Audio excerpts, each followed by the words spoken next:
సాక్షిగా తెలంగాణ భరోసా ఇనికి వచ్చినాం.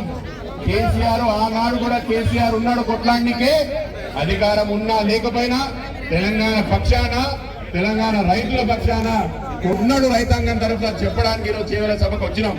సోదరి సోదరులారా, ఈ గత 8 నెలల కాంగ్రెస్ పార్టీ ప్రభుత్వంలో రైతాంగం, వ్యవసాయం, రైతులు ఎంత మోసపోయినరు, ఎంత దగా. బీఆర్ఎస్ పార్టీ ఒక మాట యాద పెట్టుకోండి, ఆ రోజు అధికారంలోకి రాకముందు రేవంత్ రెడ్డి గారు ముఖ్యమంత్రి కాకముందు ఏం చెప్పిండు? 9వ తారీఖు చెప్పాలి. 9వ తారీఖు రుణమాఫీ అయిందా? డిసెంబర్ 9వ తారీఖు రుణమాఫీ కాంగ్రెస్ పార్టీ చేసిందా? దేవుడు మీద ఒట్టు తిన్నాడు.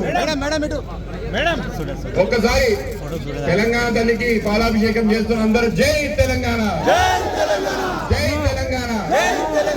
కాంగ్రెస్ పార్టీ ఏదైతే నిర్ణయం తీసుకున్నదో, తెలంగాణ సెక్రటరియట్ ఎదురుగా ఏదైతే స్థలం తెలంగాణ తల్లి కోసం మనం ఏర్పాటు చేసుకున్నామో, ఆ యొక్క స్థలంలో రాజీవ్ గాంధీ గారి స్టాచ్యూ పెట్టడం బీఆర్ఎస్ పార్టీగా తెలంగాణ సమాజం అంతా కూడా వ్యతిరేకిస్తలే ముద్దు, రాజీవ్ గాంధీ వద్దు అనే ఒక విధానంతో ఈ రోజు మనం పాలాభిషేకం చేయడం జరుగుతున్నది.